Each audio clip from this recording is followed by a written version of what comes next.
All right, Rock Girl Tatiana here for Q103 Albany. I am here with Blake from Devour the Day. Hello, hello. Yeah, so very excited to have you here. It's nice to be here. Yeah, it's been, Q103's been supporters of the Devour the Day, and I know we got to sit down with you back in like 2013 or something. Yeah. It was years ago. That's right when the band started. Yeah, so 4 years, almost half a decade later, here we are. Yeah, So. It's been a quick 4 years. I swear it's gone by so fast. I actually found a picture that on Facebook of one of my other on-air guys, Vinny, with you guys back at that time. Oh yeah, same haircut. I was like, I don't think anything's changed. Yeah. Tour life can be rough, but I don't think anything has changed with you two. Yeah, it's like a time warp. It just freezes and Right. then it's over.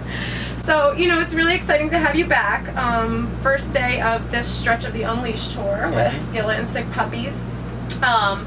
And you guys have, your album out, Soar, that stands for Suffer, Overcome, and Recover. Is that correct? Right, that's right. Yes. That's exactly right. So, the lyrics of the album, and what I want to talk about in particular is actually the video for The Bottom, which seems like a very personal video. Yes. A deeply personal video. The lyrics all, and all the songs from The Bottom to, was it Fake It to Make It? Fake It to, I love that song. Great. The lyrics are all really, really relatable for, I think, audience members. And so what's it like going into that process? Like, for example, making the video The Bottom, which is something so personal. How does that feel doing that? Is it exciting, anxious? Well, it's you're really sticking your neck out there and revealing things about yourself that you normally wouldn't, especially, talking to a large group of people, but I think that for us, music has always been therapy, so making it has to be true, and we felt like that's just where we needed to be artistically at the time. So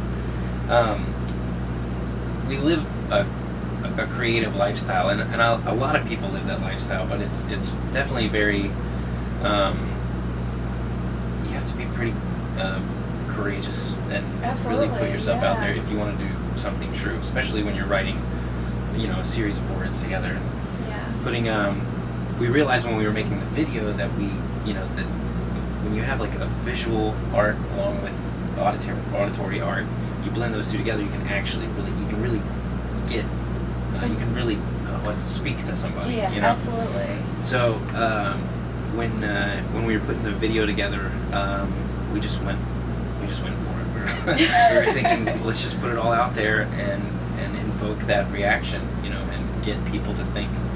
And we've made a lot of music over the years, and sometimes we put together things that we can just feel don't have substance. And we usually throw those things away.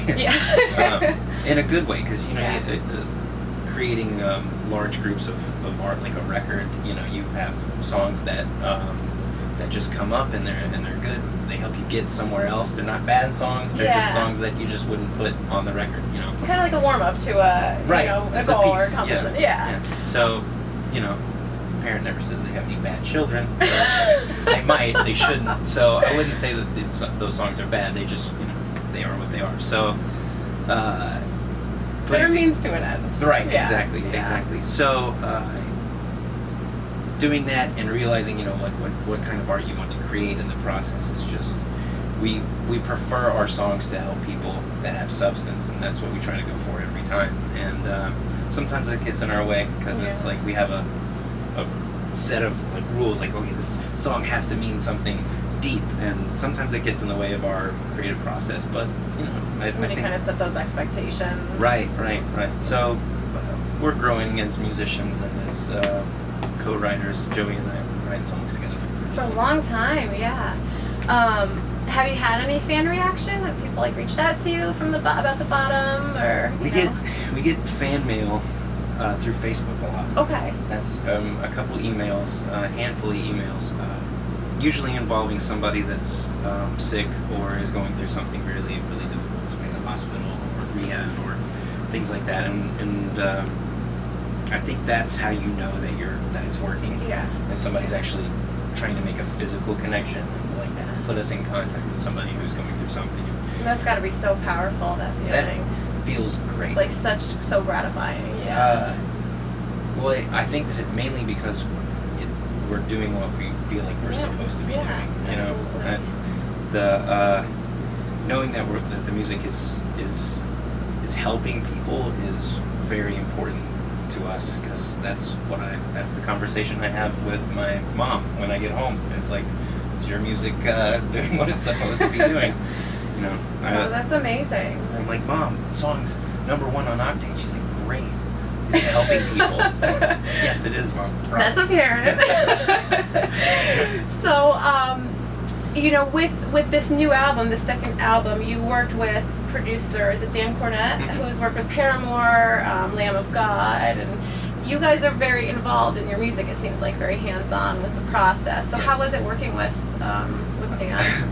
We walked into the studio with just so many pieces of ideas, and we were just like unloaded all of them on Dan. And I have no idea what to do. But he is, I'd say he's one of the best producers, because he gives advice from a distance. You know, he doesn't tell us what to play. He just says, you can do better. You know, which is great, because it helps us, you know, feel like we're not being, you know, being over manipulated or controlled. Like we feel like we're still creating our work of art without having, you know, a producer. Like, okay, just get out of the studio, let me play all the parts, and this is what you're gonna sing and all that stuff. So Dan is he's a great person. And I think that's the biggest thing. We've had meetings with producers where I could just tell, I was like, this guy is not a good guy. Not gonna work out. He's not a good person. He's gonna ruin a band, you know, because they'll do that. So Dan, you know, I guess you could say he ruled from afar. He stood back and he just let us work through all of our problems, work through whatever we needed to do. He let Joey and I kind of butt heads for a little while on ideas, and then come back together, and it was just the right amount of involvement. Yeah, He's a great guy. You know, Michael Stipe said that when he did the speech for Nirvana for the Rock and Roll Hall of Fame. A band is, you know, people, I forget the exact quote, but it's people who rub each other in the right way. They rub each other the wrong way in the best way possible. Yeah. You know? And so That's sometimes true. that like butting heads and stuff, it helps. It evokes those emotions for you guys. Joey and I's just give and take. Our artistic differences are what makes our music what it is, and we write independently, and we'll come together, and those songs will be molded into each other's ideas, and that's how we get our songs. Yeah, and you guys really have this album, you know, compared to the last one, I've noticed like some of the guitar parts are a little more technical. It's like a beefier sound, kind of more that arena rock sound, but still true to your, you know, still true to Devour the Day. Yeah. So it kind of seems that you really have hit a groove, a good groove. We try to do different things, you know, every time we go into a song, just because you really like, we try to satisfy like our desires as artists. Like, he's like, okay, man, I really want a song that just sounds like this, and so it's not necessarily in our style, but it's just a new avenue for us to create. And so new things are always exciting, especially when making songs. Now you, in your last band, you were a drummer, correct? So that was, you know, now you've been with Devour the Day 4 years. Do you miss drumming at all? Yeah, I do. A whole lot. Like, I have back home I have a spot where I can make music, and I have a little drum set. Oh, fun. The last touring drum set that I had from the other band, and so it's like this, you know, piece of memorabilia, like this relic that I don't let anybody touch. It's like, no, it's just me. So I have that set up, and so over the holidays I was able to play again. Oh, that's awesome. Yeah. And for the last record, I actually got to play drums on the song Soar and The Bottom.